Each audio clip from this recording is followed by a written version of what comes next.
Hello, and welcome to Glow, Gina's Lifestyle of Wellness. I'm Gina Santangelo, and as always, I promise to keep it short and sweet so we can connect, learn, and reach higher together. I hope you had a wonderful week and you are ready for the information I have for you today. Let's begin with a short meditation to set our intentions, become completely present, and receive this information I am bringing to you. Take a deep cleansing breath. Fill your lungs and know the air is traveling to all points in your body. Hold briefly. Exhale. Let today's worries, to-dos, annoyances, and even triumphs drift away. Give yourself this moment. Envision a single light that shines warmly from your head to toes. Feel its safety, its guidance, its love. This time is yours for growth, new perspectives, for new possibilities. Be open, be love. In my last podcast, I talked about hormones and menopause, a loaded topic. And I just touched upon bone health. Today we are diving much deeper into the topic of bones because it is much too critical a topic to skim over. Here's a solemn fact conveyed by the National Osteoporosis Foundation. Approximately 1 in 2 women over the age of 50 will break a bone because of osteoporosis. Yikes! So what exactly is osteoporosis? Well, I'm going to tell you.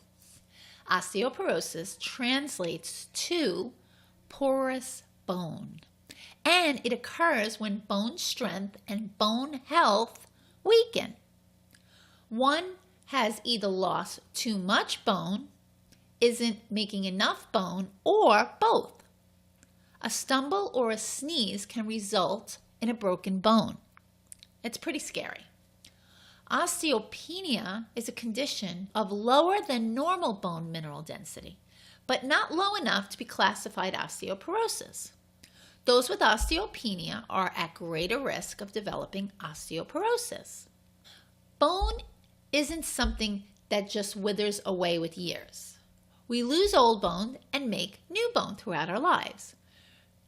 30 years old, however, seems to be the age when we achieve our maximum bone density and strength. But whether you are 18 or 80, you can make your bones healthier. How, you ask? Well, let me tell you. Number 1, you should work out.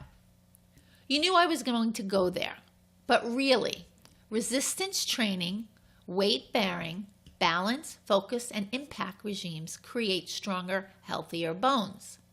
So if you were diagnosed with a little osteopenia in your hips, say, then you want to be doing movement that's going to kind of create the bone strength again. So walking, treadmill, light running, leg presses, Pilates on the machine, things like that.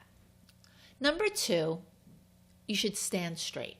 Good posture and alignment means better muscle function, balance, and bones.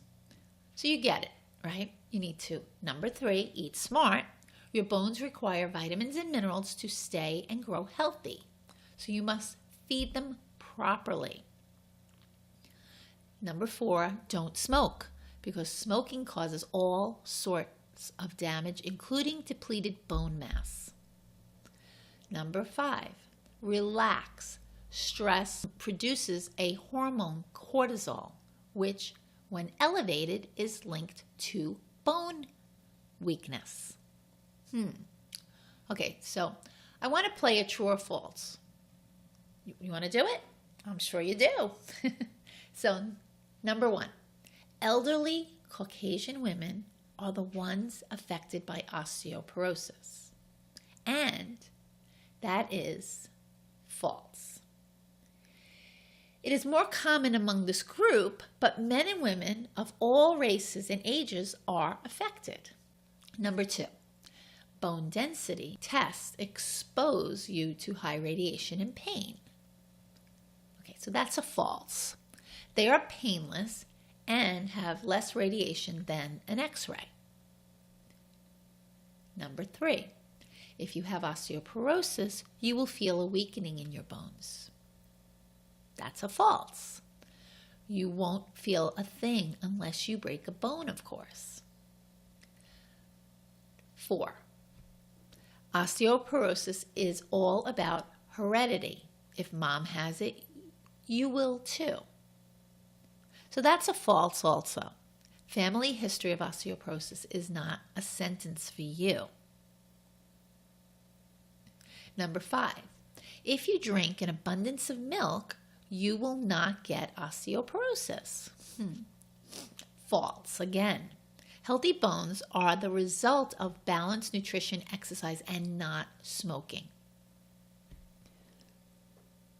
Number 6, it's obviously too late to worry about osteoporosis. The damage is done. That's another false. You are never too old to improve your bone health. Even if you have osteoporosis, there are lifestyle changes and, in some cases, medication that will help strengthen your bones. We can embrace a healthy lifestyle and stop this illness. True. How amazing is that? We are not destined for broken bones and hunchbacks. We control our destinies. And with that in mind, let's talk about workouts. The right workout not only contributes to healthy bones, it conserves existing bone tissue. I talked a little bit about that before. And in case you are not aware, belly fat is linked to osteoporosis, yet another huge reason to work on health and fitness. So here is your formula. Workouts that concentrate on weight bearing, flexibility, and resistance training are your green light for improved bone health and better balance, posture, and muscles.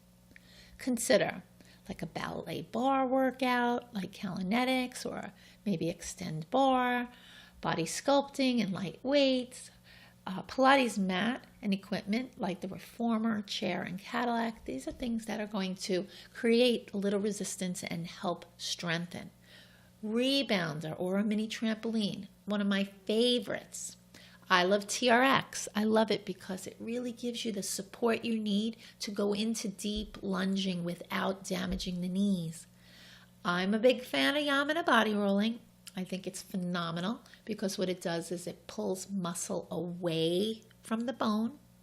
It creates that feel where you start to stimulate the regrowth for bone mass. Also, it stimulates bone by allowing the bone to get that pressure and then allowing the soft tissue around to release. So it's a win-win in both directions. And lastly, yoga. Yoga is fantastic. It gives you flexibility, proper muscle support. Muscles are not tugging your skeleton out of place. You will balance, period. And if you do have osteoporosis, stay away from workouts that involve intense twisting, sudden movements, risk of falling, strong forward spinal flexion like the old-fashioned sit-ups, and exercises that have you round the head, neck, and shoulders up off the floor. You have to be careful. So you need to make sure that if you're working out and you have osteoporosis, work with somebody that understands osteoporosis. Create length first in the spine, and then possibly, depending on where your osteoporosis is, you might be able to flex up and over by rounding your head, neck, and shoulders up. But that's something that a trained professional will be able to tell you. In our true and false game, we learned that drinking milk all day is not your golden ticket to healthy bones. So what is, you might be asking? Increasing calcium is important, but it is not everything. It has to go hand in hand with reducing sodium, moderating protein, that's going to create acidity in the body, increasing vitamin K, working out. Oh, wait, we talked about that, right? And grabbing some vitamin D-rich sunshine. We need calcium in our blood. We lose calcium through urine, sweat, and internal secretions. If you don't ingest enough calcium to maintain a healthy balance, your body will literally take what it needs from your bones. It's the reserve. And that's so scary to me. It really is. And that's in anything in our body. When we're not hydrating and we're not creating balance and we're not nurturing and nourishing, the body is smart. It lends from different parts. You don't want that. You want to fill the body and allow the body to build, not be some gas tank that keeps getting depleted because the car is running on fumes. Not good. So consider this. The more salt you eat, the more calcium you lose. The more protein you eat, the more calcium you lose. And if you don't get enough potassium, you will lose calcium. So eat healthily means eating nutritious foods that balance all of these variables. And I know that sounds a little harsh, too much protein. But what I mean by this is if you're going to have protein, you don't need to eat the whole chicken. You don't need to eat the whole cow. Have a small portion. Load your plate up with nice vegetables.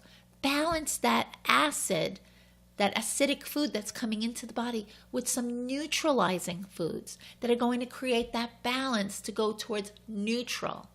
Alkaline with acid will kind of go towards neutral, which is better for the body.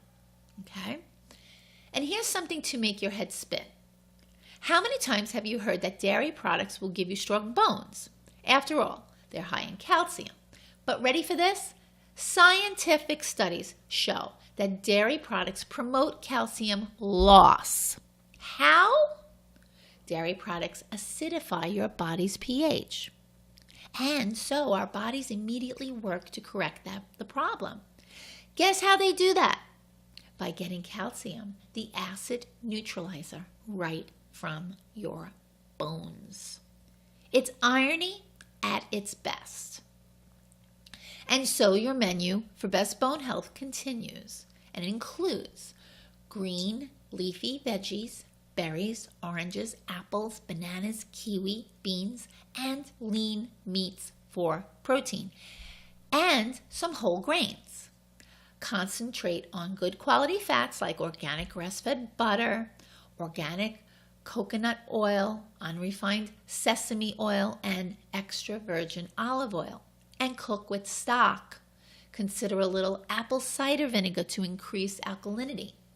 You should also include edible bones such as sardines with skin and bones and canned salmon, and carob and molasses for sweetness. I mentioned some of this in my last podcast, but it's worth another mention. Remember too, to get rid of the table salt, caffeine, colas, and those whites, bread, rice, pasta, out. Okay, so I talked a lot about all this. Green leafy vegetables, berries, oranges, apples, bananas, kiwis, all those things, whole grains, beautiful, some lean protein. One last thing before I go on. Make sure you're food combining properly, because if you're adding all that stuff in, you might be also food combining incorrectly. So you need to make sure that if you're going to have the fruit, have it separate from the meat. Don't back it up. Don't put the meat in and then the fruit behind. Remember, if you don't know about it, go back to my podcast. I talk about proper food combining in one of my podcasts a couple weeks back. I know it seems like a lot, but believe me, once you start doing this stuff, you're going to feel fantastic. So, now, let's talk a little bit about diatomaceous earth. Well, now, let's see. If you really don't know about this little gem, it's thyme. It's made from fossilized shells and diatoms, which are simply microscopic organisms. Diatomaceous earth is rich in mineral silica, inexpensive and overflowing with health benefits. As a white powder, you can easily add it to your water or smoothies. So, DE, this is what it could do for you. Studies support that it reduces cholesterol, destroys body fat, aids in heart health, removes toxins and bacteria, Also pathogens on unhappy, these pathogens that are, the ones that are really not great in our body, like yeast and overgrowth and stuff like that. It has anti-inflammatory properties. It boosts the immune system. It protects against Alzheimer's. I know that sounds a little radical, but let me just say, it's a chelator, so it pulls out the heavy metals in the body. It can help with insomnia, headaches, and vertigo, believe it or not. It helps prevent early aging, and it can prevent osteoporosis, contribute to bone strength, and even restore bone health. So the way you add it in is, number one, you could add it into your smoothies, like I said, but you could drink it with water. Don't drink too much in the beginning, but make sure if you do drink it, have the glass of diatomaceous earth, like you just put like maybe a teaspoon to start and add up and start going up to a tablespoon. And drink a lot of water when you drink it, because you want to make sure that it's pulling out what you need. So it's kind of like, in a way, like clay, where you're putting it in your body and you want to get it out, but it's different from clay because it has a lot of different properties in it that's going to really help with the bone density and helping with calcium. Okay, so in my book, Eat Clean, Live Free, I go into more detail about the merits of silica and bone health. But for now, however, I just want to mention that if you decide to add it to your diet, make sure you're buying food grade. And if you're fighting a specific condition or illness, check with your doctor first. Also, I want to mention that if you go on the internet, you're going to see a lot of talk about diatomaceous earth, good, bad, and all that. Bottom line is, all the research that I have done, I can see that it's very good for the body. Wouldn't overdo it, but it's excellent for your body, and to put in the right amount of calcium that you can absorb fast. So start slow, don't overdo it. Maybe make it small enough that you can add it in every day and you don't feel like you're going overboard, okay? So I hope this leaves you with wisdom that at any age, you can take care of your bone health. It often breaks down to cleaner, more natural eating and selective movement. Go for it. Be strong and prosper. That's a wrap for today. I hope this leaves you with new considerations. I'd love to hear from you all and know what you're thinking. Please comment below or send me an email. My hope is that something I said to you today resonates and has served you. My goal is to help as many women as I can love the body they are in and live the life they love. So thank you so much for being here with me. Come see me at GinaSantangelo.com and grab my complimentary e-booklet, Turning Back the Clock, 7 Secrets to Looking and Feeling 10 Years Younger. Also, I have a great forum on Facebook called Glow. I will post the link below. Feel free to request to join the group. There you will become a part of the Glow community, learn great lifestyle choices, and help you love the body you are in and live the life you love. My heart focus. Until next time, be love.